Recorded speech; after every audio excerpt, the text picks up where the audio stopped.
Okay, guys, so we are still in ATS. At least I still am. But so we're back with our third hotshot trailer. It's going to be the gooseneck. As you can see, it's a pretty decent looking little trailer. This is the longer one. I think this is like a 40 foot. I think I was wrong earlier on the numbers. Um, but you know, we got construction materials this time. So as you can see, it's got a nice little assortment of stuff on there and all that good fun stuff. So we had to go over to Montrose to pick up this load. There was no loads for this trailer in Grand Junction, but it was only 40 miles away, so I still quick travel just to save a little bit of time. But yeah, pretty simple. And we're going back to Utah. We're going to Price. So we're going to get started. I didn't look at how much these paid. Let's take a look at that real quick just to get an idea. This one was kind of in the middle as well. So I think we were on this page. So that one's 76. So probably somewhere in the 70, 75 a mile range. So as you can tell, definitely a lot better paying. Best in here is 81 out of this town. Something else is going to show you too. This trailer here, as far as I know, there's no external loads for this trailer. And it does a radius this far looking for external loads. So, and that's on all three of these hotshot trailers. You got to get them out of this cargo market. That's the only way to get them. So just trying to point that out. Didn't mention that in the last two videos, but hopefully you've watched the other two. There's one about the horse trailer and the other one about the car hauler.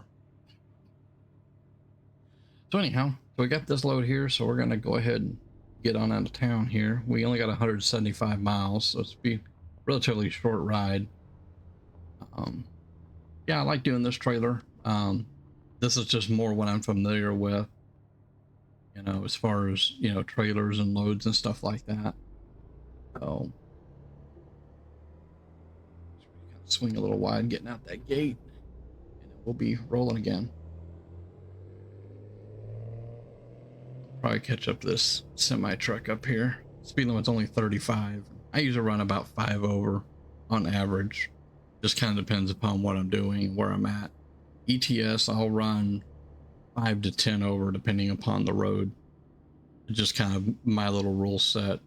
And doing the regular cargo market runs, we're not governed on our speed. So typically at the external markets, you're governed at 65 mile an hour.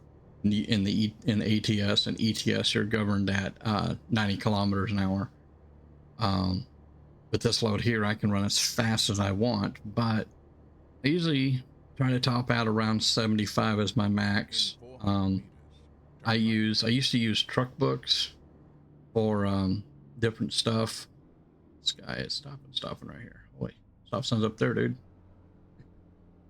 So I used to use truck books, but I've switched over and I'm now using Truckee. So Truckee does virtual company. You can actually be a part of a virtual company.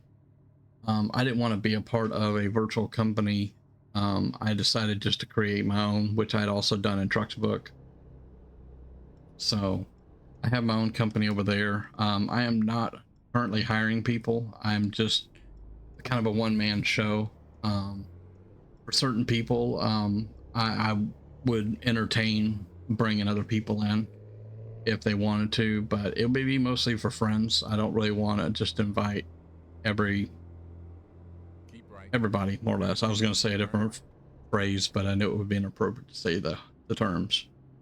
So yeah, I've got that. And the way that both of those virtual trucking programs work is speeds, for US speeds, anything over 80 mile an hour. So literally once you hit 81, you go into race speed instead of real speed. And for ETS, I believe the limit is 100 kilometers an hour. So the 90 kilometer limit in ETS works pretty perfect. The way I've got the cruise control retarder system set up, that activates at about 5 kilometers over. For ATS, it's set at 3 mile an hour over what my cruise is set at, and it just kind of works that way for me. Every once in a blue moon, I'll get race miles because I hit 81 or something like that, and it's usually like on a downhill The retarder usually does a pretty decent job of holding your speed, but it's not always perfect. And when I'm in this has no retarder, so the only thing I can do is turn my engine brake on, and it will activate once it's at 3 mile an hour or higher above the cruise limit. But it doesn't have as strong of a slowdown as the retarder does in the big trucks. And obviously the engine brake in a pickup is a little different than that of a big truck anyhow. So anyways, that was just a long story about that. But yeah, I do have a virtual company. I'm running it through Truckee right now. The blue bar you see at the top of my screen, I had to turn on where it shows overlays in OBS. So unfortunately it shows my frame rate stuff up there too, which is okay. But the downfall is that it does pop up Steam. So anytime any of my friends go to play a game or anything like that, it will pop up and tell me that they're playing a game. So you can feel the weight of this load. Holy, getting the brakes. I really had to get in the brakes that time, guys. You even had the engine brake on for that. So sit here and wait on this light. And but yeah, the blue bar is through Truckee. It's part of their overlay system. So that's part of the reason why I wanted a Truckee. And so far I'm liking it pretty well. So I think I'm going to stay with Truckee, and I'm probably going to, I won't deactivate my virtual company in Trucksbook. I don't know, maybe they'll eventually erase me. I don't know if they will. You know, some websites, if you don't use it in a long period of time, you get kind of taken off the list. But we'll just kind of see how that goes, if they end up doing that or not. And yeah, but I'm probably going to uninstall the app off of the computer and everything. So with both Trucksbooks and Truckee, you download an additional program, and you can launch the game from there, and you can even launch Truckers MP, at least in the Trucksbook. It has 3 buttons basically. So you can launch Truckers MP directly from that one, or you can launch ATS or ETS. I think there might be 2 Trucker MP buttons. I'm not 100% sure. I don't have it installed, so it's grayed out.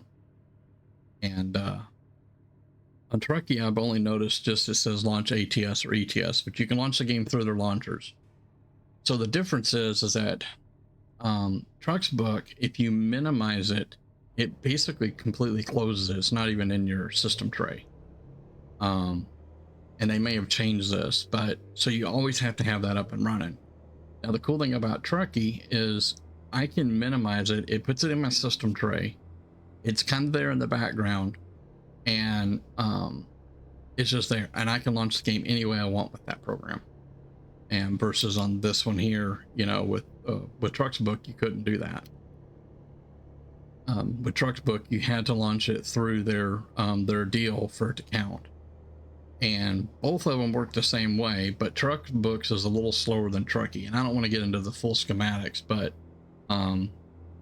they both read your game log data to make sure that you're actually driving the load and not just quick traveling yourself. There's a way to dev console yourself around, and it makes sure that you're actually physically driving the load and delivering correctly, and not just doing goofy stuff like, you know, not following the rules.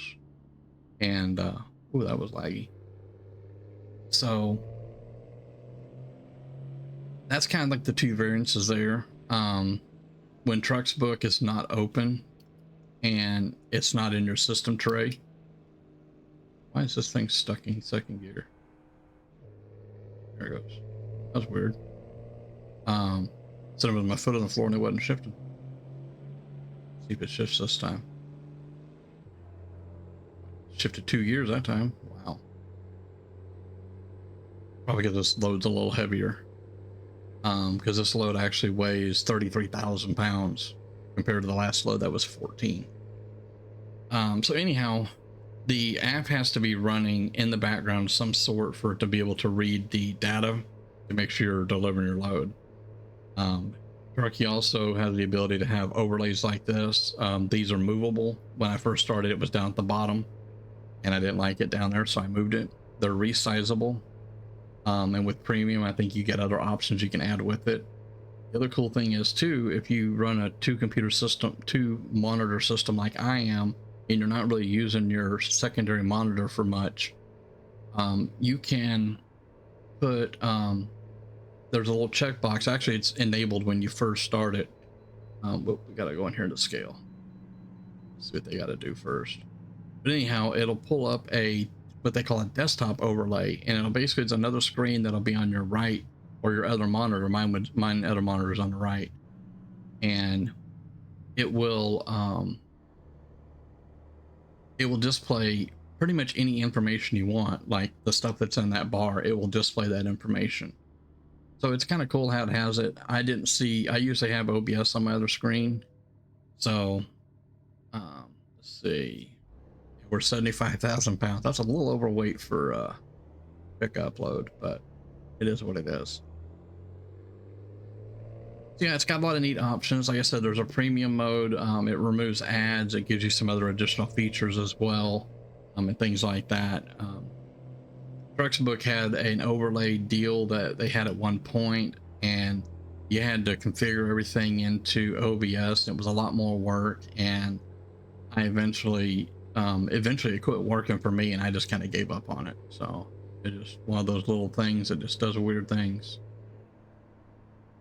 But yeah, welcome back to Utah.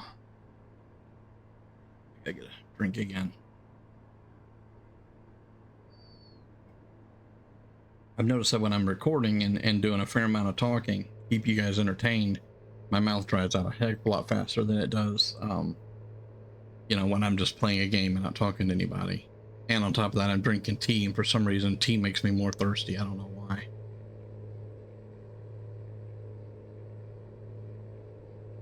As you can see, riding around in this truck, it's pretty cool. It's pretty smooth, other than that shifting issue I had a minute ago. I don't know what that was about. Maybe just because I had my foot on the floor, I don't know. I am driving with wheels and pedals currently. I'm looking at ways to try to improve my pedals.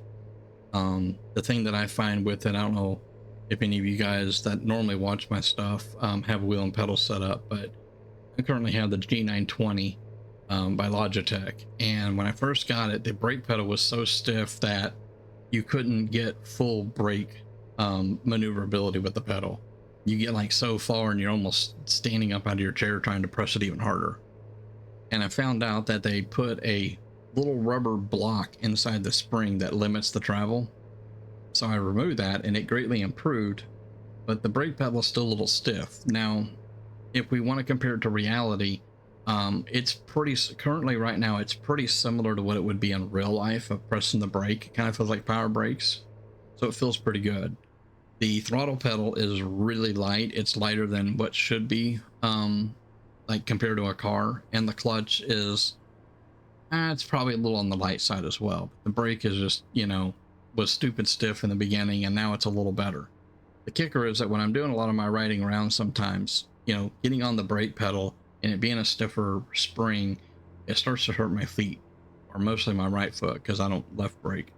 But it starts hurting my foot after a while. And I even have some little pads on there to soften it up. Whoa, dude, what are you doing? Exiting too, or? Exit right. So like I said, I put some cushions on my pedals and got them double-sided taped on to make it a little bit more enjoyable and a little bit more comfortable. Even after a while, the middle of my foot just really starts to hurt. I hope there ain't nobody here, because I didn't really look. But so yeah, there's that caveat, and I did a little bit of Google searching last night after I did my last video that I recorded last night, which isn't out yet. And I did a little searching. So what I'm wanting, and this is just what I want, is I would love to be able to buy the accelerator spring. You know, I prefer it to be directly from Logitech, so that way I know I'm getting, you know, the right thing. But when I search for the springs, all I get is springs that are full replacement kits that make the springs stiffer. to be more realistic, which I can understand, but I'm not wanting stiffer. I want lighter and softer touch. You know, make this more enjoyable for me. And the other things I run across too is there's several different companies that make brake mod kits that I'm just not interested in. They do some great stuff, but it's just not what I want. So I'm trying to figure that out to make the spring more comfortable or the pedal itself. What I'm contemplating on doing is taking the pedals assembly apart again, because I already took it apart once to remove that little rubber block, is take it apart and take out the accelerator spring and go to maybe like Ace Hardware or something like that, Turn right. and see if I can get a different Turn right. we got to turn right here. I wasn't paying attention, guys, sorry. You've arrived. It's been my But honor to see you through. see if I can go somewhere and buy another spring. Maybe somebody sells one that's already like that, and then the final option would be to see if I can find a spring place that would make me a spring. And of course, how much is that going to cost me? So, you know, it's just some of the things I'm trying to do to make things a little bit more enjoyable for me, especially with my issues with my feet and stuff. They really want me to put this trailer there. Okay, I'm not thrilled about it, but we're going to give it a shot and see if we can do it or not, or if I can do it. Luckily, there's no trailer right here. Maybe this will help me get in there. Let's see. The reason I like this trailer is a little easier to back up. It's more like an actual semi-trailer. It's just easier for me. But sometimes I get pretty lazy and I just do the auto park feature and just let somebody else deal with it instead of me. Let's see. Straighten her up just a notch. It was, even though I put it in drive, it was still in reverse. That's one thing I don't like about the real automatic stuff. It can be a pain in the tail sometimes, but I ran into it with simple automatic as well. Let's see, they want it right there. All right, cool, cool. Let's see how we did here. That'd probably take me a break. The old tailbone's starting to hurt. So yeah, we made 8,500 on that one. Still not the best paying, but it was a short run too. I mean, we only went 177 miles. So, but yeah, guys. So in a nutshell, as you can see, that's the trailer. Let's see if we can get a better angle. There we go. Not the greatest angle, but you can kind of get an idea of what we got there. But that's the 3 hot shot trailers. Like I said, there's 2 videos before this. That is the horse trailer was first, then the car trailer, then this one. So if you haven't watched the other 2, you know, give them a glance if you want, and just see what other trailers that are available that come with this truck. And these trailers also come with the Ford truck, so by the same modder. So anyhow, guys, that's going to be into this one, and I'll catch you later. We'll see you.